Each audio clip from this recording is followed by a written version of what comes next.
Right, in this video, I'm going to tell you about what not to do with Bondo. If you want it to not crack or fall off, here's some specific rules.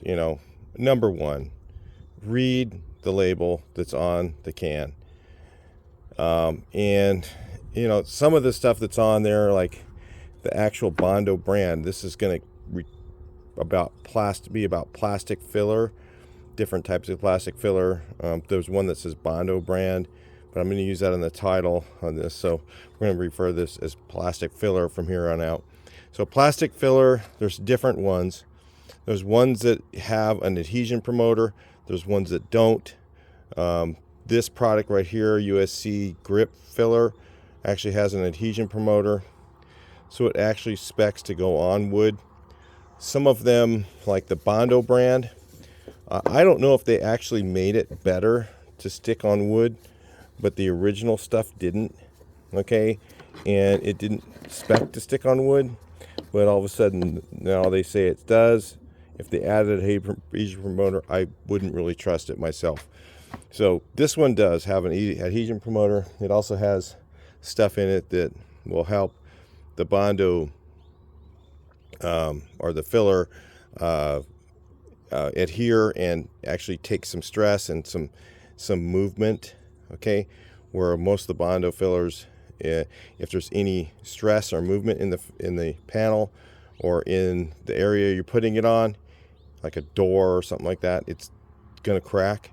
Or this one might not, okay? I'm not gonna say it's gonna not crack. It might not. It all depends on how much stress you're dealing with. Okay, as a general rule, how many of these things come with your filler can? One. You should be using one of these with a can of filler. If you're using two, it's over crystallizing the drying on it, and a lot of times it'll crack from that. So if you're having cracking issues and you're using two of these, bad idea. Stick with using what the label says, which is one of these for one can. I've seen countless amount of times where guys go down and buy a can of Bondo and they always buy an extra one of these.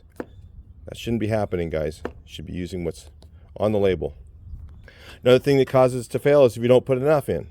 So usually if you don't put enough in, it gives you a pretty good warning sign. You go to put it on and it never dries, then you know you didn't put enough on there. Scrape it all off and start over with some new fresh mix. And remove everything you put on and put on some new stuff. That's the only way to fix that. I would refrain from using this on wood, even though this one here does spec to go on wood. What happens with wood, a lot of times people put it on wood rot, and the wood's continuing to rot, and it's moving all the time, and that rot going away. This is not a flexible product, okay? And something that's not flexible, if it's on wood, and the heat getting hot and then cool, hot and cool, I would not use this normally on wood, okay? Would not recommend that. Maybe it's on the interior or something like that where it doesn't get heat. You could use it there. But on the outside, I would not use it. What I use instead of using this is I use in a flexible caulking. Either I use caulking and I'll broad knife it smooth, okay, with a broad knife, or I will use basically I will just use caulking on the outside. I won't use this because it doesn't move enough. The caulking actually moves as the heat comes to the wood and it expands during the day and it contracts at night. Then I would use caulking on that. So if you refrain from using this on wood, you'll be a much happier person. Now you won't get as nice a finish. You won't have a nice finished product if you use that. And there might be times when you need to use something like this on wood. Like maybe there's a fine finish area where it needs to be nice and smooth. You might use this, but know that it probably isn't going to last for very long. If you're applying it to metal, some of these that have the adhesion promoters, like this one, you can put it on sanded paint. Again, read the label. You can put it on sanded paint, but most of the time, most of these fillers, unless this is a higher end product, this is not the cheapest one you can buy. If you're using the cheaper plastic filler, it needs to be on bare metal. So Keep that in mind. If it's on bare metal and the metal is actually rough, so if the metal's really smooth that you're putting on and it's bare metal, it may not adhere very well. So it's best if you're using the cheaper products, or if it doesn't spec, that it says to go over painted surface, and the paint again should be sanded, and the heavier grit sandpaper is better. So 150, 80 sandpaper on painted surface, you're probably going to get a good adhesion if it's a product that's designed for that.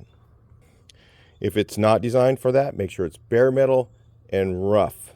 Sand it, take it to bare metal, make it rough. That'll help it not crack. So those are some of the ideas.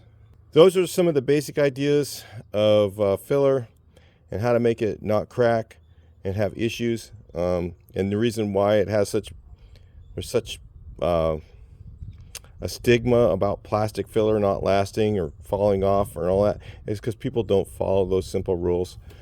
They just throw it on over paint, they throw it on over primer, they throw it on and they just figure it's going to stick, and it doesn't. And it's because they didn't get back here.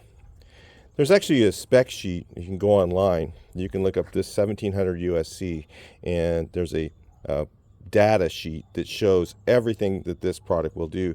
And that's what you should be looking at anytime you buy any product, is reading those data sheets to know exactly how it works, how it adheres, what the process of putting it on is. It'll tell you all of those things, and what sandpaper to use to sand it prior to putting it on. There's all that on those data sheets online. So I encourage you, if you're using a product like any of the plastic fillers, that you read those data sheets and do exactly what it says on there.